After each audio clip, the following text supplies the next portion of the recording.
감사합니다. 할렐루야. 오늘도 이렇게 추운 날씨 가운데서도 주님 앞에 나오신 여러분 위에 주님의 충만한 은혜가 있으시길 바랍니다. 2022년 달력이 나왔습니다. 예, 지난주에 준비가 안 돼서 좀 당황스러우신 성도님들도 계셨는데 준비했으니까 뒤에 가시면서 꼭 챙겨서 가시기를 부탁드립니다. 지난주 사회적 이슈를 잠시 살펴보면 코로나 돌연변이가 50종이 확인된 가운데 어떤 백신도 듣지 않는다는 변종 바이러스 오미크론이 전 세계적으로 빠르게 번지고 있는 것을 봅니다. 그 가운데 유럽 내 확산세가 심상치 않은데요. 우리나라도 여러 가지 방어책을 강구하는 것으로 알고 있습니다. 우리나라 역시도 위드 코로나를 시행한 지 한 달 정도가 채 안 되었는데요. 4차 유행의 한 곱절 정도가 나오는 것 같아요. 사망자 수는 3배나 증가했고요. 하루에 한 4천 명씩 걸리는 거 보니까 이제껏 나온 감염자 수 정도의 최고 수치가 아닌가 우려스러운 상황이 아닐 수 없습니다. 이럴 때일수록 각자 위생을 좀 철저히 해야 될 것 같고요. 좀 느슨하지 않게 보건도 더욱 신경 써 생활해야 할 것 같습니다. 전자인명부 아침에 꺼져 있었는데 다시 한번 이렇게 확인하셔서 이렇게 전자인명부 체크해 주시고요. 혹시라도 모르지만 먼저도 우리 보석이 왔을 때 그 다음 주에 양성 환자가 나왔기 때문에 양성 환자 나오면 또 전자인명부 없으면 우리가 불이익을 당할 수 있지 않을까 생각해서 이런 것들 사소한 것들도 우리가 신경 썼으면 좋겠습니다. 지난 23일 절대 빼서는 안 될 이 최전방의 병력을 빼내서 수도권을 장악한 후에 쿠데타를 일으킨 장본인 전두환 전 대통령이 사망했습니다. 강압적 폭력적으로 무자비하게 국민 살해를 자행한 반란의 주모자, 국가 반역자, 독재자, 학살자로 불리우는 우리나라 현대사에 짙은 어두움을 드리웠던 자가 화장실에 쓰러져 사망한 것입니다. 12.12 쿠데타로 집권한 그는 대한민국 역사상 단 한 번도 이 국민투표 직선제 투표로 당선된 적이 없는 정말 유일한 정통성과는 거리가 먼 그런 대통령이 되었습니다. 그는 또한 5.18 광주민주화운동 당시 민간인 학살을 주도한 장본인이기도 합니다. 부상자만 2,461명, 연금 구금된 자가 1,147명, 또 사망자 160여 명, 행방불명된 자 81명, 부상으로 인한 사망자가 110명이나 됩니다. 23일 같은 날 5.18 당시 총상으로 하반신이 마비된 그래서 40년 동안 평생을 정말 고통 가운데 괴롭게 살다가 고 이광영 씨는 극단적인 선택을 하였습니다. 이같이 극단적인 선택으로 유명을 달리한 사람도 무려 40여 명이나 됩니다. 전두환 씨는 죽는 순간까지 5.18을 비롯한 우수한 민주운동의 피해자들과 희생자들에게 참여하거나 사죄하지 않았습니다. 본인은 지갑에 단돈 23만 원밖에 없다는 유일한 말로 핑계대며 정말 죽기 전에 추징금을 완납한 노태우 전 대통령과는 달리 1,000억 원이나 이르는 이 추징금을 한 푼도 내지 않고 미납한 상태로 세상을 등진 것입니다. 인면수심이라는 말이 정확히 맞아떨어지는 사람이 아닌가 싶습니다. 뉴욕타임즈는 지난 11월 23일 한국에서 가장 비난을 많이 받는 군 장성 출신 독재자가 사망했다라고 보도했습니다. 대부분의 시민은 그의 사망 소식을 듣고 슬퍼하기보다는 죗값을 치르지도 않고 사망한 한마디 사과의 말도 없이 사망한 그 사람이 너무 죽은 것은 파렴치한 사건이라고 말했습니다. 이렇게 우리나라 역사의 어두움을 드리웠던 독재자가 죽은 것입니다. 사람이 됨됨이를 보려면 그가 물러나는 때를 보라는 말이 있습니다. 저는 일리 있다고 봅니다. 우리 주변에서 영웅처럼 나타났다가 졸장부처럼 사라지는 사람들이 왕왕 보입니다.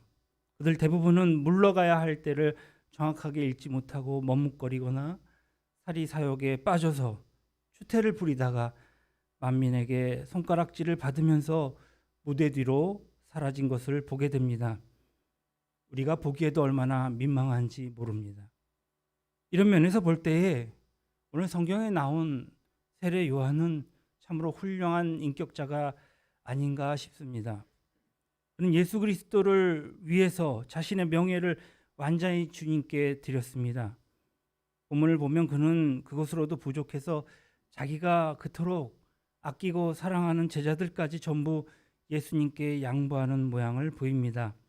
그리고 자신은 사람들의 주목을 받지 않는 조용한 곳으로 물러났습니다. 심지어 그는 사람들에게 이런 말을 하기도 했습니다. 오늘 요한복음 3장 30절에 보니까 그는 흥해야 하겠고 나는 쇠하여야 하리라. 복음에 나타난 세례 요한의 정말 짧은 생을 연구해 보면 그가 정말 빈말을 하지 않았음을 분명히 알 수 있습니다. 그는 자신이 물러날 때를 알았을 뿐만 아니라 물러나면서도 철저하게 예수님 중심으로 행동을 한 것입니다. 이런 의미에서 세례 요한은 탁월한 인격자라 할 수 있습니다. 세례 요한의 제자가 몇 명이냐 하는 것은 정말 궁금하지는 않습니다. 하지만 요한복음 1장 40절에 보면은 성경에 이름한 이 이름이 구체적으로 나와 있지 않기 때문에 우리는 잘 알 수 없습니다. 요한의 말을 듣고 예수를 따르는 두 사람 중 하나는 시몬 베드로의 형제 안드레라 하였습니다. 안드레와 요한을 위시하여서 그 수를 알지 못하는 이 세례 요한의 제자들이 평범한 젊은이들은 아니었다고 봅니다. 한창 꿈이 많고 혈기가 왕성하고 정말 의로운 분노, 의분에 불타는 나이에 세례 요한에게 가서 세례를 받고 그와 함께 이스라엘 백성들을 향하여서 회개를 외친 그들이 어떻게 평범한 젊은이들일 수 있겠습니까? 더욱이 그들은 다혈질적인 갈릴리의 출신이었습니다. 그들이 어떻게 해서 세례 요한에게 마음이 끌렸는지 갈릴리의 정치, 경제적인 상황이나 사회적인 여건들을 살펴보면 어느 정도 이해할 수 있습니다. 가나안 곳 팔레스타인 땅에 살던 유대인들은 예수님이 오시기까지 거의 600년 동안이나 외세 억압과 지배를 받았습니다. 그들은 아수르를 비롯한 바빌로니아, 페르시아, 마케도니아, 이집트, 로마까지 이렇게 이어지는 강대국들의 계속된 지배 아래서 신음하고 있었기 때문입니다. 특별히 북부에 위치한 갈릴리 지방은 비옥한 토지로 펼쳐진 농경지대였습니다. 풍부한 농산물에다가 육로와 해수로가 잘 갖추어진 교통의 요충지였더란 말이죠. 그래서 가나안 땅을 정복한 모든 강대국들은 갈릴리의 눈독을 아니 들일 수가 없었습니다. 그러다 보니 이곳에 사는 사람들은 다른 지역보다 더 많은 착취와 고통을 당한 것을 보게 됩니다. 이스라엘의 유명한 역사학자 요세푸스에 따르면 세례 요한이 활동할 당시에 갈릴리 지역에는 한 204곳 정도의 촌락이 있었다고 합니다. 한 촌락당 한 1,500명 정도 이렇게 15,000명 정도의 주민이 살고 있었다고 하니까 이 수치가 얼마나 정확한지는 모르겠지만 적어도 한 300만 명 이상이 그 지역에 살고 있었던 것 같습니다. 게다가 많은 잡족들이 그곳에 모여 있었기 때문에 이보다 더할 수도 있었겠죠. 그러나 갈릴리의 사회 구조가 얼마나 복잡했겠습니까? 비록 사마리아 사람들처럼 이방인과 피가 섞인 최악의 상태인 것은 아니지만 사방에서 유입된 온갖 문화들로 인해서 어떤 순수한 혈통이나 전통을 지키기는 극히 어려웠을 것입니다. 무엇보다도 그들의 삶의 가장 고달픔은 다름 아닌 무거운 세금이었던 것을 알 수 있습니다. 그들은 두 가지의 세금을 내야 했는데 한 가지는 바로 이 종교세이고 한 가지는 조세였습니다. 종교세가 예루살렘 성전의 대제사장이나 부패한 집권자들이 마음대로 부과한 세금이라면 조세는 그때 당시에 로마 정부가 부과한 세금이었습니다. 불행한 일은 이 두 가지 세금이 제각기 부과되었다라는 것이죠. 종교세를 부과하는 쪽도 지 마음대로고 조세를 부과하는 쪽도 삭개와 같은 이 세리인들을 앞세워서 임의로 세금을 무겁게 매겼습니다. 사람들이 얼마나 불만을 안고 살았을까요? 우리는 충분히 짐작할 수 있습니다. 아무리 비옥한 땅이라지만 이러한 상황에서 별로 넓지 않은 농토를 경작하며 빠듯하게 살아가는 농민의 입장에서 생각해 본다면 정말 갈릴리 바다에서 고기 몇 마리 잡아 생계를 유지하는 이 어부들을 여러분들 생각해 보십시오. 예를 들어서 한 100만 원의 수입 중에 60만 원 이상을 세금으로 나간다고 상상하면 어쩌다 세금을 내지 못하고 밀리기 시작하면 땅도 그들이 타던 배도 모조리 빼앗기고 말았던 것입니다. 이런 면에서 볼 때 예나 지금이나 세금을 많이 걷는 정부는 별로 인기도 없고 반드시 미움을 받을 수밖에 없는 것이 기정사실인 것 같습니다.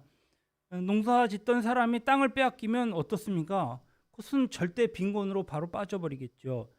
절대 빈곤으로 떨어진 사람들은 일당을 받은 포마리꾼으로 전락해 버리는 것입니다. 그리고 한번 이렇게 추락하면 다시는 원래 위치를 회복하기 어려운 당시 사회 구조였습니다. 사람들이 이렇게 극단적인 상황에 몰리면 가는 데는 어디겠습니까? 뻔하지 않겠습니까? 사방에 우글거리는 도적대에 가담하거나 아니면 무력으로 세상을 좀 뒤집어 놓고자 하는 이 저양 세력의 봄을 담기 일쑤였다는 말입니다. 더욱이 갈릴리 사람들은 기질상 정말 어떤 환상적인 정말 민족주의적인 사고를 갖고 있었습니다. 그들은 돈보다도 명예를 더 중요시 생각했기 때문입니다. 옳은 일에는 앞뒤 가리지 않고 덤벼드는 이 다혈질적인 기질이 매우 강했다는 말입니다. 따라서 착취를 당하면 당할수록 그들은 자생적인 저항 세력들이 되어가고 있었던 것입니다. 당시의 저항 세력은 크게 두 가지 부류로 나뉘었습니다. 하나는 SNF파입니다. 이 사람들은 다름 아닌 현실 도피주의자들입니다. 정치가 부패하고 종교마저 악취가 진동할 정도로 썩어버리니까 세상에 대한 매력이나 기대 이런 것들은 완전히 잃어버리고 사는 자들입니다. 그래서 그들은 항상 세상을 등지고 사회바다 주변에 공동체를 만들어서 은둔 생활을 했습니다. 그들은 아침부터 밤까지 다른 것 하지 않고 그저 하나님 말씀을 보고 또 기도하는 시간 또 그들이 먹고 살 그 노동 시간으로 모든 생활을 허비했습니다. 그리고 메시아가 오는 날까지 세상이 완전히 새로워질 것이라고 하는 어떤 종말론적인 신앙을 가지고 있었습니다. 무력을 가지고 저항하지 않고 은둔 생활을 택한 것 역시 일종의 비폭력 저항이라고 그들은 믿었기 때문에 당시 이 단체에 빠진 젊은이들은 매우 많았다고 합니다. 또 하나는 열심당 더 지하드였습니다. 이것은 가룟 유다가 소속되어 있는 단체입니다. 여기에 속한 사람들은 거의 무력 혁명으로 세상을 뒤집어 엎자는 그러한 과격 분자들이었습니다. 따라서 혈기왕성한 젊은이들이 많이 찾는 곳이었겠죠. 이와 같이 어수선하고 숨막히는 현실 앞에서 의협심이 강한 젊은이들이 얼마나 속이 탔겠습니까? 오죽 고통스러우면 탄식하며 그렇게 지하드의 몸을 담았겠습니까? 세상이 악할 때 사람들은 흔히 세 가지 반응이 나옵니다. SNF파처럼 아예 도망가서 세상을 등지고 살던지 아니면 열심당처럼 생명을 걸고 싸우던지 그리고 아니면 나도 몰라 나 몰라라 그냥 먹고 마시기나 하자 그러고 먹고 마시고 즐기는 데만 탐닉할 것입니다. 그러나 이 세 가지 모두 옳은 길은 아닐 것입니다. 무력에 고소하다 보면 자칫 또 하나의 죄악을 저지르게 되어 있죠. 또 먼 산속에 도망가서 숨는 것은 어찌 보면 비겁한 행동입니다. 그러므로 당시 갈릴리 젊은이들 가운데 조금의 의식이라도 가진 자들은 이 세 가지 중 어떤 길도 택할 수가 없었습니다. 정말 이처럼 어려울 때에 바로 다름 아닌 세례 요한이 등장한 것입니다. 그가 나타나자 회개를 외칩니다. 회개하라, 천국이 가까웠느니라. 이러지도 정말 저러지도 못해 답답한 사람들은 세례 요한에게 새로운 희망을 보았습니다. 많은 젊은이들이 그의 메시지에 매료되어 제자가 되었던 것이죠. 오늘 본문에 나와 있는 안드레와 요한 역시도 그런 젊은이 중 하나였습니다. 어느 안식일 아침이었습니다. 본문에는 그날이 안식일이었는지 정확히 밝히지는 않지만 요한복음 2장에 보면 가나 혼인잔치 이야기가 나오는데 그것에 연관시켜 보면 이날이 안식일임을 우리는 알 수 있습니다. 왜냐하면 유대인들은 주로 수요일에 혼인잔치를 하거든요. 그래서 35절에 이튿날이면 안식일이 되는 것이죠. 그래서 안식일에 세례 요한이 두 제자와 함께 조용히 하루를 보내고 있었던 것 같습니다. 마침 그때에 이틀 전에 세례를 받았던 예수님이 걸어가시는 모습이 목격된 것입니다. 그는 두 제자에게 말합니다. 보라, 하나님의 어린 양이로다. 쉽게 말하면 이 뜻입니다. 요한아, 안드레야, 너희들이 찾고 있는 그 해답은 내가 아니야. 바로 저분이야.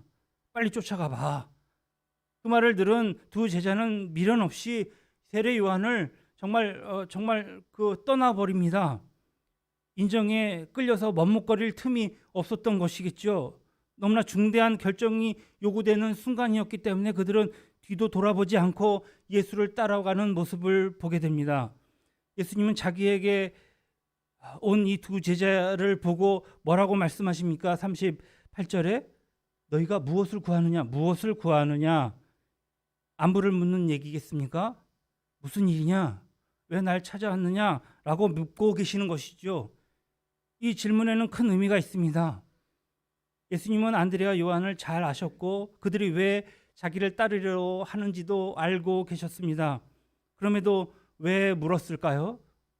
그들에게 다시 한번 자기를 따르는 목적을 상기시킬 필요가 있었기 때문이겠죠. 너희가 왜 나를 찾느냐? 너희 혹시 로마 정부를 전복하고 이 사회를 개혁하고 싶은 거냐? 그래서 나를 따르는 거야? 만약 그렇다면 너희는 돌아가야 할 것이야. 왜냐하면 나는 혁명가가 아니다. 너희가 왜 나를 따르느냐? 밤낮없이 기도하고 밤낮없이 성경 보고 묵상하면서 세상을 등지고 경건하게 생활하는 수도승으로 아는 것이냐? 그렇다면 너희는 돌아가야 한다. 나는 그 수도승이 아니다. 아니면 떡을 얻기 위해서 너희가 나를 찾느냐? 권력을 쟁취하기 위해서 나를 찾느냐? 나는 그런 것을 너희에게 주는 사람이 아니다. 그러므로 정말 잘 생각하고 나를 따르라. 이것이 바로 무엇을 구하느냐라는 질문에 담겨진 의미일 것입니다. 저는 이 질문이 주님을 찾는 모든 사람들에게 해당된다고 생각합니다. 너는 왜 예수님을 믿니? 왜 교회를 다니는 겁니까? 많은 사람들이 떡을 얻기 위해서 예수님을 찾다가는 나중에 전부 돌아서고 말 것입니다. 표적과 기사가 좋습니까? 표적과 기사가 좋아서 쫓아다니다가 흥미가 없어지자 모두가 떠나버리고 마는 것 아니겠습니까? 잘못된 목적을 가지고 주님을 따르는 사람은 결국은 떠나게 마련입니다. 그럼 우리는 자주 물어야 합니다. 나는 왜 예수님을 따르고 있지? 나는 지금 왜 교회에 나와 있지? 예수님의 질문을 받고 요한과 안드레가 매우 당황했던 것 같습니다. 예수님께서 처음부터 그런 질문을 던지실 것이라고는 아예 예상도 하지 못한 듯 합니다. 엄격결에 그들은 이렇게 대답했습니다. 뭐라고요? 38절에 랍비여 어디 계시오니까? 무엇을 구하는자는 질문에 어디에 사는지 지금 답하고 있는 것이죠. 오히려 묻고 있습니다. 이게 무슨 말 같지 않은 대답일까요? 아마 그들의 말에는 이런 의미가 담겨 있었을 것입니다. 주님, 지금 어디에서 계시고 어디에서 기거하고 계시는 것입니까? 저에게 알려주십시오. 그러면 우리가 나중에 좀 시간이 나면 그때 주님을 조용히 찾아가서 뵙겠습니다. 예수님은 거하시는 데가 있긴 있었겠지만 고정적인 주거지가 있었던 것은 아니었습니다. 왜냐하면 공생애를 시작할 때부터 주님은 자기 집이 없었기 때문이죠. 그러니 어디에 있노라 이뤄줄 수도 없는 노릇이었습니다. 주님은 그들의 마음을 읽으시고 이렇게 말씀하십니다. 와서 보라. 39절에 와서 보라. 굉장히 중요한 말씀입니다. 이 구절을 좀 더 원문에 가깝게 번역한다면 와라. 그리하면 네가 알게 될 것이다. 두 제자는 이 말을 가벼운 마음으로 듣고 예수님을 따라갔을까요? 아마 그랬을지도 모르겠습니다. 이때가 한 10시쯤 되었던 모양이죠. 유대인의 10시는 우리나라의 한 오후 4시 정도에 해당됩니다. 그러니까 해가 뉘엿뉘엿 질 무렵이었지만 두 제자는 예수님을 따라갔습니다. 그리고 밤 깊도록 이제 예수님과 함께 시간을 보냈던 것 같습니다. 그날 그들은 주님의 말씀을 들으면서 마음이 열리고 눈이 열렸겠지요. 자기들과 마주한 예수님에게서 하나님의 영광을 볼 수 있었기 때문입니다. 그러니 예수님도 그런데 사람은 어떻겠습니까? 사람도 우리는 좀 더 깊이 있게 들여다봐야 할 것입니다. 어떻게 그 사람을 1년, 2년 안에 알 수 있겠습니까? 적어도 한 10년은 봐야 그 사람이 어떤 사람인지 대충 잠깐만으로는 온전한 인간관계를 형성할 수 없다라는 말씀입니다. 그분이 바로 그들이 그토록 대망하던 메시아요 하나님의 아들임을 그들은 확신하게 된 것입니다. 얼마나 황홀했을까요? 아마 누가복음 24장에 등장한 엠마오로 가던 두 제자가 체험했던 것과 비슷한 감동이 있었을 것으로 저는 생각합니다. 그래서 우리에게 말씀하시고 우리에게 성경을 풀어주실 때에 우리 속에서 마음이 뜨겁지 아니하더냐 그랬거든요. 그날 감동이 너무나도 벅차고 뜨거워서 그랬는지 몰라도 요한은 그 일이 있었던 때가 한 10시쯤이었다라는 사실까지 기억하고 있는 것입니다. 그때부터 70년이 넘게 그 세월이 흘렀음에도 불구하고 그는 예수를 증거하고 자랑하고 있는 것입니다. 누구든지 예수 그리스도를 만나고 그분을 마음에 영접한 사람은 그날의 시간까지 잊지 못하는 것임을 믿으시기 바랍니다. 어제 한 친구가 저희 교회를 방문했어요. 전화를 하고 왔는데 그 친구가 누구냐면 2년 동안 의경 생활했던 그 이한빈이라고 하는 선생님 출신의 선생님이신 자기 와이프랑 같이 교회에 왔더라고요. 그래서 우리가 함께 했던 그날들을 다 기억하면서 조목조목 얘기하면서 시간 가는 줄 모르고 대화를 했는데요. 이런 얘기를 해요. 그때는 자기가 사실은 이해할 수가 없었대요. 왜냐하면 우리 교회 특성으로 보니 뭐 성도들이 많이 모이는 것도 아니고 뭐 머무는 것도 아니고 다 의경들이 한 2년 있다가 다 가지 않습니까? 그런데 뭐 저렇게 봉사를 하나 그런 생각을 했대요. 우리 성도들도 이해가 할 수 없고 또 목사님도 이해할 수 없다고. 근데 자기가 이제 사회에 나가서 결혼을 하고 사회생활을 하고 시간이 흐르니까 그 목사님과 우리 성도님들의 마음을 조금은 알겠더라는 거예요. 그러니까 그 마음을 알아준다는 것 자체가 너무나도 감사하더라고요. 그때 알 수 없었던 걸 이제 와서 깨달은다고 하면서 사과 상자를 갖고 오고 헌금도 갖고 와서 자기가 그 2년 동안 암울했던 2년 동안 잘 배우고 갔다며 그렇게 인사를 하고 가더란 말이죠. 저는 너무나도 감사했습니다. 목회에 보람을 느끼고 우리 성도들이 자랑스럽더란 말이죠. 오늘 안드레아와 요한을 보십시오. 얼마나 흥분했으면 날이 새자마자 자기 형제인 베드로에게 달려갑니다. 그리고 41절에 뭐라고 얘기하냐면 우리가 메시아를 만났다 이겁니다. 아주 소리를 질렀어요. 그날 두 제자가 엄청난 감동을 받았음은 의심할 여지가 없습니다. 그런 의미에서 오라 그리하면 너희가 알게 될 것이다 라고 하는 예수님의 말씀을 우리는 다시 한번 생각해 볼 필요가 있습니다. 두 제자는 예수님을 따라갔고 예수님 만나서 말씀을 들으면서 눈이 열리기 시작했으며 이 열린 눈으로 하나님의 영광의 빛이 들어오는 것을 체험할 수 있었습니다. 안드레와 요한이 예수님을 따라가서 만날 그 당시만 해도 그들의 메시아관은 어떤 것이었습니까? 아주 세속적이며 현실적인 것을 알 수 있습니다. 다시 말해서 이분은 칼을 가지고 로마 정부를 뒤엎을 만한 사람은 아니지만 이 초자연적인 능력을 가지고 이 세상을 군림하실 수 있는 그런 분이시다. 그 능력으로 정말 로마를 굴복시키고 그리고 이 나라는 독립하여서 정말 이사야의 예언처럼 지상 낙원을 만들게 될 것이다 라는 그런 생각에 매달려 예수님에게 반했을지도 모르겠습니다.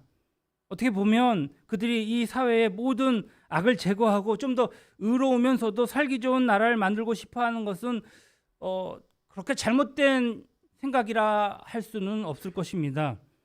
그들이 당시 사회의 모순을 보고 그런 의미에서 그들의 마음이 보이지 않는 어떤 내세적인 하늘나라를 보기보다는 정말 악인이 심판을 받고 의인이 보상받는 어떤 현실적인 하나님 나라에 더 관심이 쏠리고 있었던 것을 우리는 이해할 만합니다. 여러분, 우리 기독교는 내세만을 지향하는 종교로만 이해해서는 안 될 것입니다. 기독교는 내세 지향적이자 동시에 현실적인 종교이기 때문에 그렇습니다. 이 두 가지가 이 균형을 이룰 때에 기독교의 생명이 건강하게 유지될 수 있을 줄로 믿습니다. 에세네파 사람들처럼 세상을 등지고 주여 어서 오시옵소서 그렇게 주님을 바라보며 하늘만 쳐다보고 있어서는 안 될 것입니다. 우리는 우리가 살고 있는 우리 사회의 모습도 봐야 합니다. 우리가 이 세상을 살면서 분통 터지는 일들이 얼마나 많게요. 여러분들 지금의 현실도 굉장히 암울하지만 저희 시대, 저희 선배들, 우리 장로님, 권사님 시대의 그 사회생활이란 정말 심하면 더 심했지, 더 악하면 더 악했지, 더 좋을 수 없었던 시대인 것을 우리는 알아야 합니다. 우리는 이러한 일들에 둔감해서는 안 될 것입니다. 소리칠 때 소리쳐야 하고 탄식할 때 탄식해야 합니다. 일제시대 이토 히로부미가 한반도를 집어삼키기 위해서 통감으로 부임했습니다. 당시만 해도 수많은 외국 선교사들이 이 땅에 들어와서 열심히 복음을 전하고 있었습니다. 그러니 똑똑하다는 사람들은 거의 교회에 다니고 있었던 것입니다. 어느 날 히로부미가 외국 선교사들을 불러다 모으고 이렇게 회유했다고 합니다. 여러분도 잘 알다시피 분명히 정치와 종교는 분리되어야 합니다. 종교 분리의 원칙을 여러분들도 잘 아시죠? 그러니 우리 이렇게 합시다.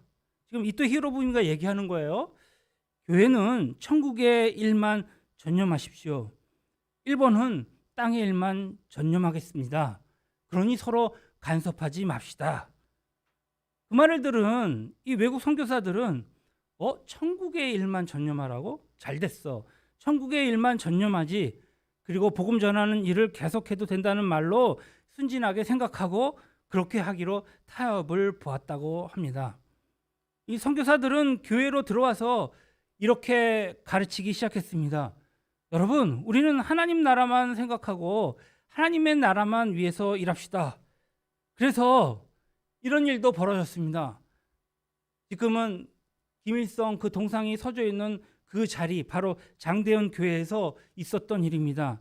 그곳에는 성령이 처음 우리나라에 임하신 사건이 있었던 교회이기도 하죠. 예배 중에 성도들이 눈물을 뿌리면서 기도하는데 이런 기도를 하는 것입니다. 주여, 일본 사람을 미워하는 죄를 용서해 주십시오. 그러므로 주여, 독립운동 한 죄도 용서해 주십시오. 이걸 회개라고 하고 있는 것입니다.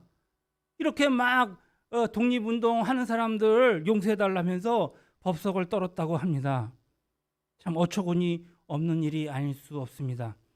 그런데요, 여러분, 전두환 대통령이 정권을 잡고 쿠데타로 정권을 잡고 그가 대통령 됐을 때에 개신교 기독교 목사님들이 모여서 그를 초청해 놓고 그를 위해서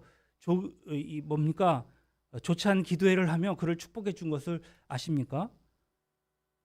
도산 안창호 선생은 이런 꼴을 보고 나라가 망했다고 통곡했다고 합니다. 현실에 무관심한 것은 진정한 기독교 정신이 아닙니다. 우리는 현실에 의로운 관심을 가져야 하겠지요. 현실을 보는 예민하고 정말 날카로운 눈을 가지고 직시해야 하는 것입니다. 그럼에도 우리는 한시도 잊어서는 안 될 진리가 있습니다. 그것이 무엇입니까? 예수 그리스도는 세상 일에 또 나라를 위해 오신 메시아는 아니라는 것입니다. 그는 세상을 비참하게 만든 근본적인 문제를 해결하고 우리를 비참함에서 구원하기 위해서 오신 메시아인 것입니다. 세상 모든 문제에는 뿌리가 있습니다. 그 뿌리가 어디에 있습니까? 그것이 사회적 구조입니까? 문화입니까? 교육입니까? 아닙니다. 그 뿌리는 죄에 있습니다. 죄로 부패된 인간의 본성 때문에 미움과 증오와 탐욕과 음란이 판치는 세상이 된 것입니다. 예수님은 죄를 처리하기 위해 오셨고 또 십자가에서 죽으셨습니다. 그러므로 십자가는 인생의 근본적인 문제를 푸는 유일한 열쇠입니다. 오늘 안드레와 요한은 주님께서 십자가에서 못 박히시고 부활하신 것을 보고 또 성령을 받아 영의 눈이 뜨고 나서 십자가만이 그들의 가슴에 남아있는 모든 문제의 진정한 해결책이 된다는 것을 깨달았습니다. 이 사회의 모든 모순은 한 사람 한 사람이 죄의 종이 되고 욕심에 끌려 악을 범했기 때문이 아니겠습니까? 그러므로 우리가 우선으로 삼아야 할 것은 우리 각자가 어린 양 되시는 우리 예수 그리스도 주님 앞에 나와서 자기가 죄인임을 깨닫고, 죄를 깨닫는 것은 굉장히 중요합니다. 저는 항상 아침에 기도하면서 제일 먼저 나의 죄를 주님 앞에 고백합니다. 그런데 그 어떤 기도보다도 가장 성령의 감동이 더 큰 것을 느낍니다. 회개하여 하나님 앞에 용서를 받아 새 사람 되는 것, 이처럼 중요한 것입니다. 이렇게 마음속에서 주님께서 다스리시는 하나님의 나라가 이루어진 사람들이, 그 사람들이 하나씩 둘씩 늘어날 때에 오늘 이 사회가 정화될 수 있고 사회의 모순이 최소화될 수 있는 것을 깨달아야 합니다. 사람은 바뀌지 않으면 제도나 사회의 모든 관계를 다시 재건하겠다는 말을 합니다. 요즘에 자기가 대통령이 되겠다는 사람들의 말인 것입니다. 대단한 것처럼 보여도 아무런 효과가 없음을 우리는 역사를 통해 너무나도 많이 보고 이미 잘 알고 있습니다. 이 세상의 문제를 해결하는 길은 오늘 예수 그리스도의 십자가를 통해 사람이 바뀌는 길밖에 또 어디 있겠습니까? 우리는 도피주의자나 내세지향적인 사람이 아닙니다. 그렇다고 현실지향주의자도 아닙니다. 우리는 어찌 보면 내세적이고도 현실적인 그러한 사람들입니다. 우리는 이 세상에 발을 딛고 살면서 동시에 저 하늘의 삶을 살아야 하는 사람들이기 때문입니다. 그렇기 때문에 우리의 현실에 무관심하지 않으면서 정말 더 높은 이상을 추구하는 지혜롭고 성숙한 하나님의 백성들이 되어야 할 줄로 믿습니다. 오늘 십자가의 보혈로 의롭다함을 받은 성도들이 살게 될 하나님의 나라만이 우리의 유일한 소망이요, 현실의 모든 문제와 모순에 대한 유일한 해답이기에 그 확신을 버리지 않는 것입니다. 이 세상은 하나님의 자녀들의 수가 아무리 많아진다 해도 여전히 세상은 세상에 불과하겠지요. 현 집은 아무리 수리해도 이제 헌 집과 같은 이치입니다. 오늘 말씀을 맺도록 하겠습니다. 사랑하는 성도 여러분, 그러므로 긍정적인 해답이 무엇입니까? 그것은 세상에선 나올 수는 없습니다. 영광스러운 주님이 다스리시는 정말 새 하늘과 새 땅, 이 땅 위에 그 모습이 드러낼 때에 우리는 지금까지 씨름하던 모든 문제들로부터 해방될 수 있는 것을 믿습니다. 오늘은 주님 오시기 전 대림절 2주차가 되는 날입니다. 그날이 올 때까지 우리는 예수 그리스도의 십자가를 들고 정말 이 세상 가운데 이 어두움을 밝히는 그 일에 동참하셔야 할 줄로 믿습니다. 어두움 속에서 방황하는 사람들을 주님 앞으로 인도하는 것이 우리의 사명이요 책임입니다. 그러기 위해서 오늘 요한과 안드레처럼 우리도 예수님에게서 하나님의 영광을 보아야 할 것입니다. 그리고 만나는 사람들에게 이렇게 도전하셔야 할 것입니다. 와서 보라. 우리 주님을 와서 보라. 그렇게 외치는 저와 여러분들 되시기를, 그러므로 참 평안을 얻는 우리 예언의 성도들 다 되시기를 주님의 이름으로 축원합니다. 할렐루야. 내 평생